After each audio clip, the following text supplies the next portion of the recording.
मैं भी 3 बारी तक वहाँ गेट तक पहुँची हूँ, पर फिर बच्चों ने धकेल धकेल के पीछे कर दिया। और मैं एक टाइम पर गिव अप कर चुकी थी कि भाई मुझे नहीं जाना, क्योंकि मैं बहुत परेशान हो गई थी। मेरे पास लगेज था, इवन मेरा लगेज भी 3 बार गुम हुआ है, मैंने वहाँ से निकाला है धकेल के। रोमानियन गवर्नमेंट ने जो किया है वो सच्ची में मतलब उनके लिए सैल्यूट बनता है। वो लोग वहाँ पे देख के हमें रोने लगे, वहाँ की लेडीज़ आके हमें गले से लगा के रो रही है। उन्होंने हर तरीके की चप्पल से लेके ब्रश तक हर तरीके की जो सुविधाएं उपलब्ध करवाई है, शेल्टर में भी ब्लैंकेट हो, सब कुछ चीज उन्हें दिया। उन्होंने अपनी तरफ से कोई कमी नहीं छोड़ी। बोलो ने महान न माँ को जायो देश पर आयो, तो वह मारवाड़ी वाली कहावत थी, तो वो तो सगला भाई राम राम। मैं थारो देसी पत्रकार रवि, खबर लोक चैनल पर थारो बहुत बहुत स्वागत है। कुछ दिन पहले आप एक वीडियो बनायो हो कि अपनी बेटी ही जो यूक्रेन में फंस रही ही, आज बेटी खुशबू जो झुंझुनू पहुंच चुकी है और आज परिवार के साथ में है। परिवार जो काफ़ी खुश है बेटी साथ में पाके। आज खुशबू के साथ में झुंझुनू की काफ़ी स्टूडेंट ही जो अठे पहुंचे ही, तो बातचीत कर सा पूरी जानकारी ले सा कि यूक्रेन को जो माहौल हो, जिस दिन आप बात करी ही जिस टाइम ये यूक्रेन में हा, जिस टाइम अंक ने एम्बेसी के द्वारा ये आदेश है कि अब ये बॉर्डर पर चला जाए, जो यूक्रेन को बॉर्डर है भी के ऊपर पहुंची, ताकि बैठा हुआ ने रेस्क्यू करा जा सके हैं। बातचीत कर सा कि तरीका तो ये बॉर्डर तक पहुंचा है, और बॉर्डर पर पहुंचने के बाद में के है जो व्यवस्था है जो भारत सरकार के द्वारा करी गई, और इंडिया में लाने तक कहीं की व्यवस्था ही क्या जो परेशानी हुई। बना रहो वीडियो लास्ट तक देख, तो बिगमान पूरी जानकारी है जो थान मिल जासी, और वीडियो ज्यादा से ज्यादा शेयर कर दो। नमस्ते जी। नमस्ते सर। मैं अभी देखूं कि यूक्रेन की जो सिचुएशन है, जिस टाइम अपनी बात हुई थी लास्ट टाइम भी के बाद में मैं जानना चाहूंगा कि किस तरीकों थे बॉर्डर पर पहुंचा। बॉर्डर तक हमारा पहुंचने का प्रोसीजर था कि हमारे जो सीनियर थे उन लोगों ने बस अरेंज की थी वहाँ पे, तो बस को अरेंज करके उसमें 50 या 60 बच्चों की सीट अरेंज करके हमें वहाँ से विनित्सा से निकाला गया और बॉर्डर तक पहुँचाया गया। बट हमें बॉर्डर के 3 किलोमीटर पहले छोड़ दिया गया था, क्योंकि अंदर बहुत भीड़ थी, इसलिए बस नहीं जा सकती थी। वहाँ पे ये था बस का प्रोसीजर। फिर हम बस से उतर के 3 किलोमीटर अपने लगेज वगैरह सब लेके हम पहुँचे हैं, और हमें कोई आइडिया नहीं था कि वहाँ पे कितना क्राउड होने वाला है, कितना क्या सिचुएशन है। पर हमने जाके देखा तो हमसे पहले ऑलरेडी इतने बच्चे आ चुके थे वहाँ पे कि बॉर्डर पे मतलब हालात बहुत ख़राब थे, क्योंकि यूक्रेनियन भी उतने ही भयभीत थे। उनकी तो फैमिली, परिवार, घर सब कुछ छूट रहा था, और उनके वहाँ पे मतलब उनके सिर्फ लेडीज़ और बच्चे ही जा सकते थे, जेंट्स को अलाउ नहीं था। तो वहाँ पे एक असमंजस की स्थिति ये हो रही थी कि भाई इनको देख के बुरा लग रहा है कि भाई हम इनसे धक्का मार के आगे निकल रहे हैं। वो वहाँ पे बहुत ज़्यादा अफरा तफरी मची हुई थी, क्योंकि बच्चों में भी सब स्टूडेंट्स थे, तो सबको यही लग रहा था कि हम पहले निकले। तो वहाँ पे हम गए हैं और हमने जाके देखा बॉर्डर पे, तो मतलब मैं भी 3 बारी तक वहाँ गेट तक पहुँची हूँ, पर फिर बच्चों ने धकेल धकेल के पीछे कर दिया। और मैं एक टाइम पर गिव अप कर चुकी थी कि भाई मुझे नहीं जाना, क्योंकि मैं बहुत परेशान हो गई थी। मेरे पास लगेज था, इवन मेरा लगेज भी 3 बार गुम हुआ है, मैंने वहाँ से निकाला है धकेल के। तो सिचुएशंस काफ़ी ख़राब थी, पर वो आप मानो कि लक था तो हम निकल गए। बाकी काफ़ी बच्चे, मेरे आने के बाद में 5 घंटे तक बॉर्डर बंद रहा था। मेरे काफ़ी जो फ्रेंड्स लोग थे वो वहीं पे फंसे हुए थे। मेरे आने के बाद में वहाँ पे मैं जब बॉर्डर की उधर की साइड निकल चुकी थी, तो उसके बाद में वहाँ पे स्नोफॉल हो रही थी, और वो लोग स्नोफॉल में भी रुके हुए थे। इतनी हालत ख़राब हो गई थी कि वहाँ पे एम्बेसी की तरफ से उन लोगों ने मतलब ये बोल दिया था कि आपको अगर एम्बेसी की तरफ से आया हुआ नोटिस है कि आप जा सकते हो, तो आपको दिखा के ही अंदर बैठ सकते हो। वहाँ पे कोई स्पेसिफिक रेस्टोरेंट वगैरह नहीं थे बैठने के लिए। वहाँ पे एक पेट्रोल पंप था, उसी के साइड में छोटा सा एक कॉफ़ी शॉप था, तो उसमें ज़्यादा बच्चे नहीं आ सकते थे। तो यही कि वहाँ पर हालात उस टाइम बहुत ख़राब हो रहे थे, और हम लोग लकी थे कि हम निकले। बाकी बच्चे आ रहे थे धीरे धीरे, पर उनका ये था कि जो यूक्रेनियंस थे बॉर्डर पे वो थे, रोमानिया का और यूक्रेन का जो बीच का बॉर्डर था वहाँ पे यूक्रेनियंस थे। तो वहाँ पे सिचुएशंस इस तरीके से थी कि उन लोगों को, बच्चों को भी निकालना था, पर उनके खुद के माइंड पे भी स्ट्रेस था कि उनकी तो कंट्री पे बात आ रखी थी। मुझे घर से परमिशन मिल गई थी कि आपको अगर निकलना है तो आप निकलो, क्योंकि यही लोग थे जो मेरे को बोलने वाले थे। तो फिर मैंने भी हिम्मत कर ली कि चलो निकलना तो है ही। फिर जब हम वहाँ पहुँचे तो उसके पहुँचने के हमें रास्ते में ही न्यूज़ मिल गई थी कि एम्बेसी की तरफ से भी ऑर्डर आ गया है कि आप निकल जाइए, क्योंकि सिचुएशंस हमारे निकलने, उस दिन सिचुएशन थोड़ी बहुत ज़्यादा ख़राब थी। जिस दिन रात को, जैसे आपसे सुबह बात हुई थी, उसी दिन रात को हमें रात को लेके सुबह 7 बजे तक शेल्टर में रखा गया था, क्योंकि उस दिन एयर स्ट्राइक के काफ़ी ज़्यादा चांसेस थे। 8 से 10 बार सायरन बजा था, तो हम बस के थ्रू हम लोग वहाँ पे गए थे। वो हमारा पर्सनल डिसीजन था, हमने अपने सीनियर से कांटेक्ट करके वो करवाया था। लेकिन उसी के 2 घंटे बाद में एम्बेसी की तरफ से न्यूज़ आ गया था कि सब बच्चे जो 5th ईयर 6th ईयर के हैं वो पर्सनल गाड़ी करवाइए, 1st ईयर 2nd ईयर के बच्चों को हम निकाल रहे हैं। ये था जठे थे रह रहा मकान की तरीके का जो शेल्टर की बात करी जा रही है, तो बस शेल्टर की तरीकों के मतलब युद्ध की स्थितियों बचने के लिए बनाया है या फिर की लिए बनाया गया है? शेल्टर्स यूरोपियन कंट्रीज़ में ये मान लो कि आप वहाँ पे होते हैं, क्योंकि रशिया और उनका काफ़ी रहता है, तो उनको पहले से वो प्रिपेयर रहते हैं। ये तब से जब से यूएसएसआर है, जब था पहले जी जी, तो उस टाइम से इनको नॉलेज है कि भाई जब बिल्डिंग में आप मिसाइल वगैरह डालते हो तो वो सीधा गिरती है, तो बेसमेंट जो होते हैं उनमें सेफ रहते हो आप। तो इनका ये प्री प्लान होता है और ये हर बिल्डिंग के नीचे वहाँ पे बेसमेंट होता है। तो शेल्टर काइंड ऑफ वैसा ही होता है कि बेसमेंट है, उसमें आपको टॉयलेट और वॉशरूम की सुविधा दी जाएगी। फिर उसके अंदर गेट होता है, आपका खाने पीने का सामान आपको अंदर रखना पड़ेगा, और एकदम अंडरग्राउंड होता है ताकि अगर कुछ ऊपर से आए भी तो वो नीचे तक ना पहुँच पाए। वो वैसी सिचुएशन होती है शेल्टर की। और जी बिल्डिंग में थे रुक रहा तो कि बढ़े भी कोई शेल्टर वगैरह की व्यवस्था ही, क्योंकि मोस्टली एक यो भी आदेश निकले हो कि जो भी इंडियंस ही बस जी भी जगह रह रहे ही आसपास को जो भी कोई शेल्टर है भी शेल्टर तक पहुंचे और बैठे है जो खुद ने सेफ करें। जहाँ मैं थी, मैं एक्चुअली में फ्लैट में रहती हूँ, लेकिन मैं अपने दोस्तों के पास आ गई थी हॉस्टल में। जब मैंने सायरन सुने थे तो मैं घबरा गई थी, और वहाँ पे उक्लोन ऊबर सब चलना बंद हो गया था। मैंने अपने एक फ्रेंड से हेल्प मानी जिसके पास गाड़ी थी, तो मैंने उनको बोला, उन्होंने मेरे को हॉस्टल तक ड्रॉप आउट किया था। उसके बाद में मैं वहाँ पे ये पहुँचने के बाद में मैंने सोचा कि अभी हॉस्टल में रहना ज़्यादा सेफ़ है, क्योंकि अपने लोगों के साथ में रहते हो तो ज़्यादा पैनिक नहीं करते हो।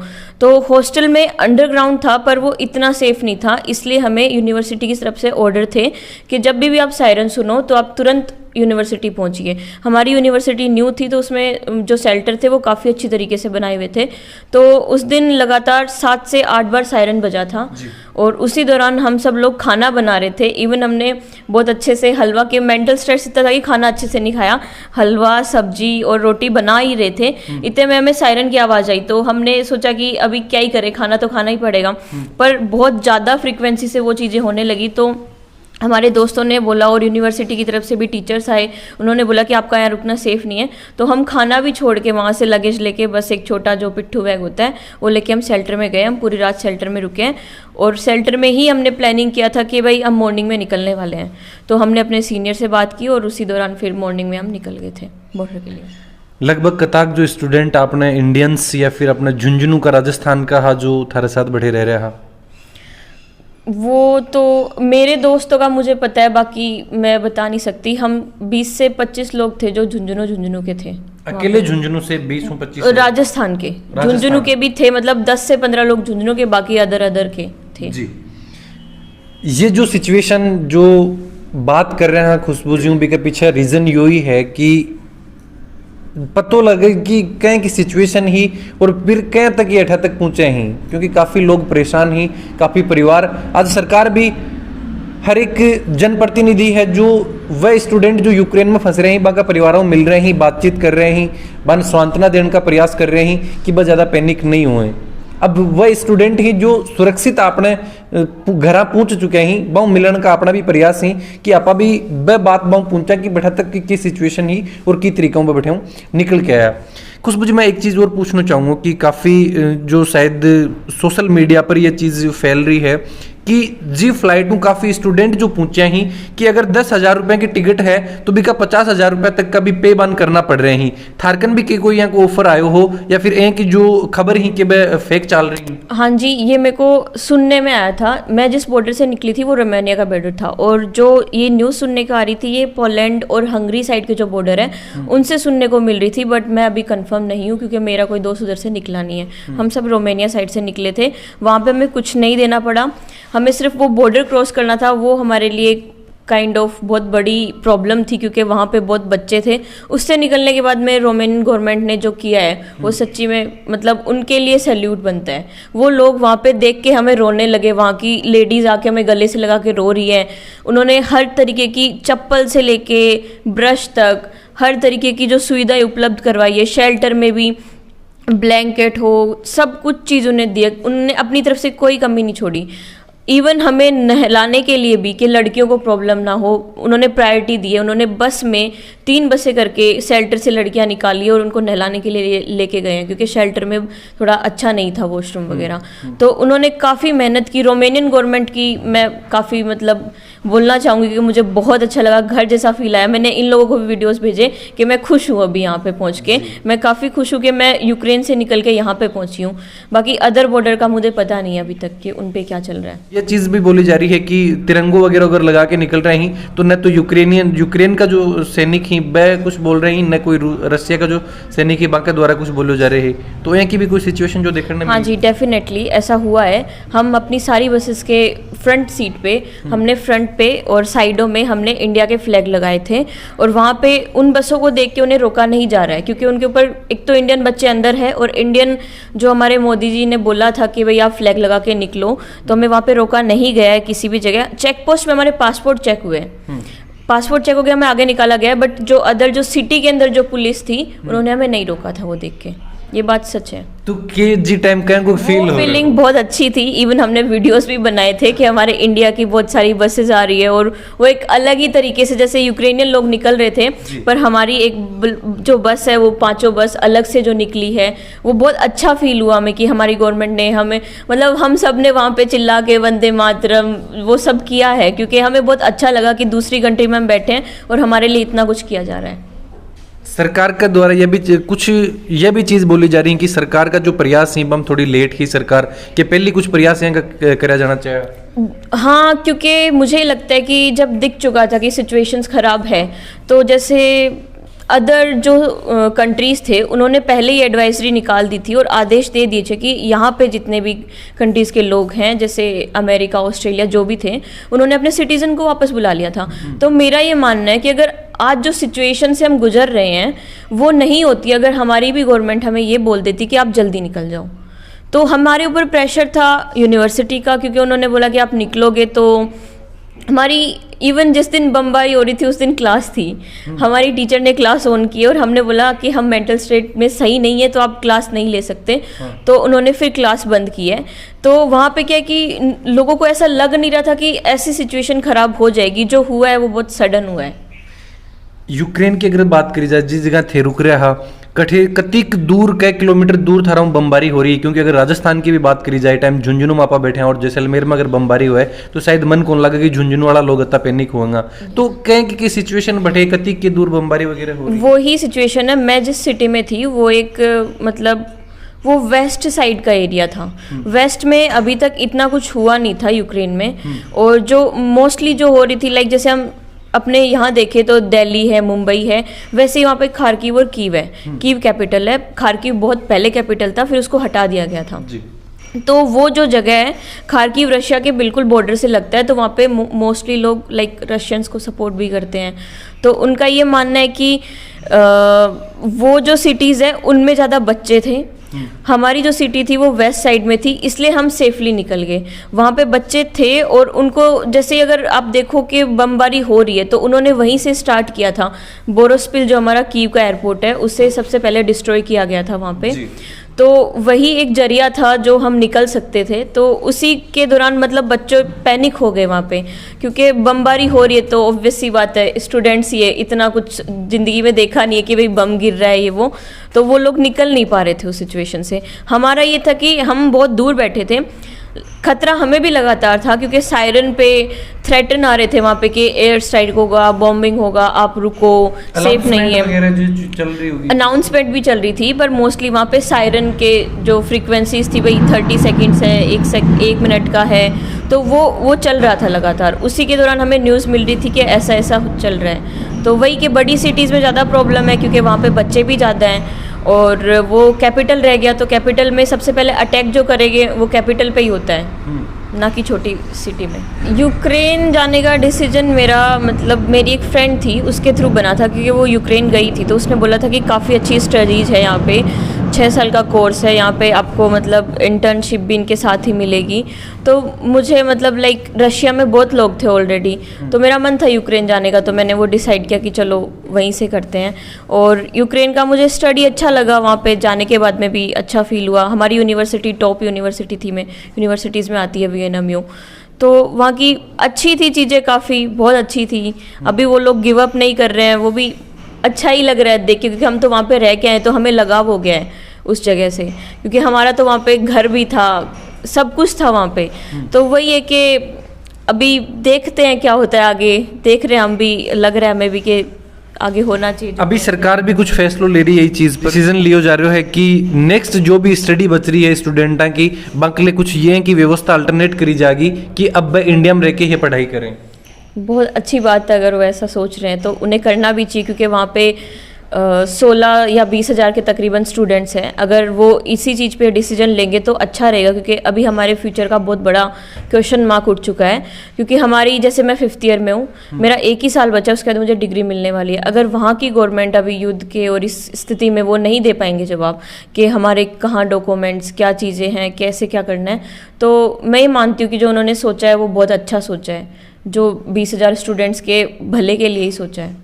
कुछ स्टूडेंट जो शायद फर्स्ट ईयर में अभी गया होगा, तो बाकी की सिचुएशन ये अगर ये टाइम बता सको, क्योंकि पहली बार घर आऊँ बाहर निकलूँ और वो भी अति दूर, तो किस तरीके की, अगर बॉर्डर की बात करी जाए तो बैठेंगी क्या सिचुएशन ही, किस तरीकों बन कुछ मदद थे भी कर रहा है? हाँ जी बिल्कुल। फर्स्ट ईयर के स्टूडेंट्स काफ़ी पैनिक थे, क्योंकि उन्होंने, एक तो वो नए नए घर से आए हैं और उसके बाद में उनको ये मतलब पहली बार ये सिचुएशन देखने को मिल रही है, और वो बच्चे ही थे फर्स्ट ईयर में। तो हमने भी देखा है, हमारे साथ भी थे काफ़ी, पर ऐसा नहीं है। हमारे जो जितने भी सीनियर लोग थे उन्होंने हेल्प की है जितना हो सका है, पॉसिबिलिटीज़।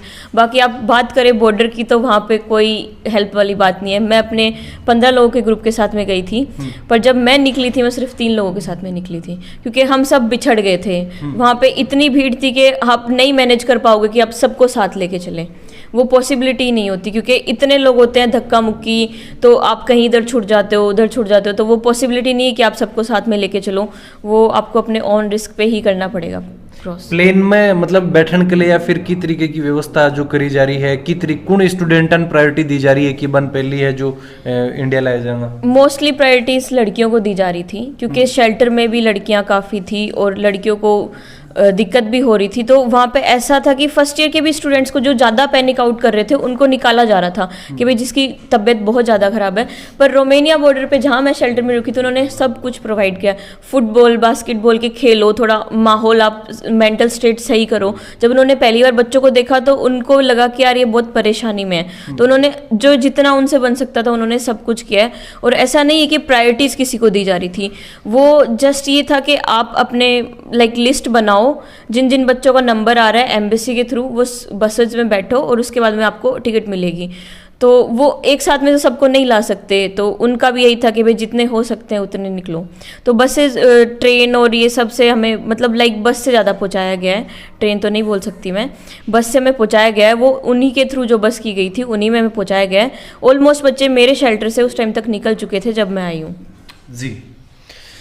तो बात करी खुशबू जो पूरी जानकारी इस चीज़ पर ली है कि किस तरीका ये यूक्रेन बैठाओ निकल के आया। अभी का मम्मी पापा भी अपने साथ ही, बहु भी आप चाहूँगा बातचीत करनो कि बेटी के घर आने के बाद में कसो के माहौल है। नमस्ते अंकल। देखो जी, संतान का तो सभी के मोह रहता है, पशु से लेके पक्षी से लेके मनुष्य के लेके सभी के लिए रहता है। अपनी संतान के लिए जो भी खतरे में दिखता है तो पशु पक्षी भी अपना सर्वस्व न्यौछावर करने के अपने प्राणों की बाजी लगा देते, तो अपने बच्चों के लिए मनुष्य तो कम से कम सोचता ही है और बच्ची घर में आ गई तो ये खुश है। और मैं तो केंद्रीय सरकार और राज्य संस्थान दोनों का आभार व्यक्त करता हूँ कि उन्होंने काफ़ी अच्छी व्यवस्था करी और बच्चों को बुलाया। लेकिन इतना सा ज़रूर थोड़ा मन के अंदर है कि ये थोड़ा पहले जागृत हो जाते तो आज अगर एक बच्चे की कैजुअलिटी हुई तो वो भी नहीं होती। और बाकी तो उन्होंने अच्छा प्रयास किया, केंद्र ने भी राज्य सरकार ने भी सारी व्यवस्थाएं ठीक की। और बच्चों के दूसरी जो केंद्र सरकार ने आज जो पेपर में पढ़ी है कि बच्चों को यही सिखाया जाता, तो इसके बहुत फायदे होंगे कि भी जो अपना देश का पैसा अपने देश में रहेगा और जो सेवा डॉक्टर्स बन के देंगे तो अपने देश को देंगे। तो ये एक अच्छा फैसला है केंद्रीय सरकार का। अगर ये इम्प्लीमेंट हो जाता है तो मैं सोचता हूँ कि बहुत बच्चों के हित में भी है, देश के हित में भी है और माता पिता के हित में भी है कि भाई उनका पैसा थोड़ा कम लगेगा, बच्चों की चिंता कम रहेगी। तो मैं तो केंद्रीय सरकार और ये अपने मोदी जी को, राज्य सरकार को, इनको सबको धन्यवाद। पहली बार जब मिलवा है तो यही चीज़ थे बोल रहा है कि मेरी आवाज़ मोदी तक जरूर पहुंचाई जाए, तो कि थारी आवाज़ मोदी जी सुनी है? हाँ भाई, उस टाइम जो स्थिति थी कि बच्चे वहाँ फंसे हुए थे, शायरी की आवाज़ से बंकरों में जा रहे थे, विदेश था, बोलो न माँ न माँ को जायो देश पर आयो, तो वह मारवाड़ी वाली कहावत थी। तो वो तो स्वाभाविक था कि उम्मीद नेचर है आदमी के साथ में, जब कोई खुशी होती है तो दूसरा रूप हो जाता है, वो दूसरी भाषा बोलने लग जाता है, जब कोई गम होता है तो दूसरी भाषा बोलने लगता है। ह्यूमन नेचर है, ये कोई मेरी तरफ से नहीं है कि भाई मैं कह रहा हूँ। तो उस टाइम में मैं ये कह रहा था कि अगर मेरी आवाज़ मोदी जी तक पहुँच रही हो, प्रधानमंत्री तक, तो वो सुने और बच्चों को निकाले। खुश है आज परिवार जब बेटी घर पहुँच गई। और यही नहीं अकेला के साथ में और भी जो काफ़ी स्टूडेंट्स हैं जो झुंझुनू पहुँचे हैं यूक्रेन में, जो काफ़ी समय फंस रहा और युद्ध की स्थिति में काफ़ी परेशान था, परिवार काफ़ी चिंतित था, लेकिन आज खुश ही कि माँ का बच्चा है जो सुरक्षित घर पहुँच रहे हैं। हालांकि एक कैजुअलिटी की जहाँ तक बात करी जा रही है तो वो काफ़ी शोचनीय और चिंतनीय है कि सरकार ने अभी जो मेन काफ़ी जगहें की भी हैं, काफ़ी वीडियोज़ हैं का स्टूडेंटा का आ रहे हैं कि वह परेशान ही, दुखी ही, और इस चीज़ की उम्मीद करें कि सरकार बाकी भी जल्दी जल्दी कोई सुनवाई करेगी ताकि वह बैठाऊँ बार ने भी जल्दी जल्दी है जो निकाला जा सके। खुशबू जी, मैं यह चीज़ पूछना चाहूँगा अभी कि क्या मैसेज बाय स्टूडेंटा देना चाहूँगा जो तैयारी करने के लिए बाहर जा ही है, कोई डिसीजन ली ही, तो कहें कि एक का जो घटनाक्रम है या फिर एक जो सिचुएशन बने हैं बाकी तरीक़ों खुद ना प्रिपेयर करें, कैसे बचाओगे उस सिचुएशन में? तो अभी देखो ये जो हुआ है ये मेरे साथ भी सडन ही हुआ है। मैं मतलब बिल्कुल ही प्रिपेयर नहीं थी, किसी ने सोचा भी नहीं होगा कि यूक्रेन में से कुछ वॉर भी होगा। हम अच्छे से थे, थोड़े टाइम तक पहले भी ऐसे एकदम अच्छे माइंड स्टेट में थे, पर अगर ऐसा हो रहा है तो उस सिचुएशन में प्रिपरेशन करने की ज़रूरत नहीं होती है। एक इंसानी माइंड अपने आप अपने लिए सोच लेता है। बस ये है कि आपको थोड़ा पेशेंस रखना पड़ता है। पेशेंस नहीं रखोगे तो सिचुएशन ख़राब होगी, जैसे कि बॉर्डर पे हो रही थी। लोगों में पेशेंस नहीं थे, हमने बोला कि लाइनें बना के निकलो, कोशिश की उनको मैनेज करने की, पर सबको ये था कि हमें जल्दी पहुंचना है, इस चक्कर में वहाँ पे ज़्यादा टाइम लग गया था। तो मेन यही है कि पेशेंस रखो, होगा। मतलब अगर सरकार निकाल रही है तो वो एक भी बच्चे को नहीं छोड़ेगी वहाँ पे। वो अपनी अपनी तमाम कोशिशें कर रही है। वो एयरफोर्स भी भेज रही है, एयर इंडिया फ़्लाइट्स भी भेजी हैं। कल भी शायद 6 या 7 फ्लाइट रोमानिया गई थी, और मेरे जितने भी फ्रेंड्स थे वहाँ पे, जितने भी लोग थे जानने वाले, सब निकले हैं वहाँ से। बढ़िया का जो लोकल लोग हैं यूक्रेन का, बाकी की सिचुएशन है टाइम बैक की उम्मीद कर रहे हैं, बैक की उम्मीद कर रहे हैं कि बन मदद करी जानी चाहिए कि ये टाइम, क्योंकि कोई देश है जो जहाँ तक पहली बात करी जा रही है कि यूएसए है जो यूक्रेन की मदद करेगो, लेकिन युद्ध छिड़ने के बाद में यूएसए भी पीछे हट गो। तो बैठा कर लोकल लोग हैं, बाकी कई सिचुएशन अगर थे बता सको। मैं लोकल लोगों से इतना कांटेक्ट में नहीं आई हूँ क्योंकि मैं पूरे टाइम हॉस्टल में थी, हमें बाहर जाने की परमिशन नहीं थी क्योंकि वहाँ पे अलर्ट था। तो आप अलर्ट के अंदर आप बाहर निकलते तो आपकी रिस्क है। तो वहाँ पे मैं लोकल से इतना मिल नहीं पाई, लेकिन जो मैंने सिचुएशन बॉर्डर पे देखी थी तो मैंने अपने कदम पीछे ले लिए थे क्योंकि वो लोगों की आंखों से आंसू निकल रहे थे।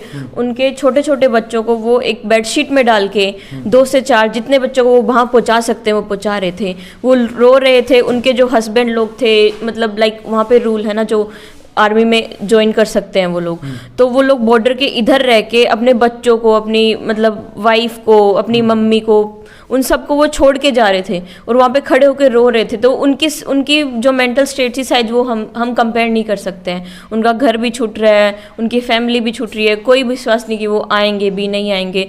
तो मैं वही बोल सकती हूँ कि उनके साथ जो हो रहा था वो बहुत बुरा हो रहा था और करनी चाहिए, सब कंट्रीज़ को मिलके हेल्प करनी चाहिए। वहाँ के जो प्रेसिडेंट है वो काफ़ी, जिनसे उतना हो पा रहा है वो उतना कर रहे हैं। बिल्कुल, क्योंकि जहाँ तक उम्मीद भी कौन करी ही कि एक छोटो सो देश है जो एक महाशक्ति अति बड़ी टक्कर, अति लंबा समय तक टक्कर देगो।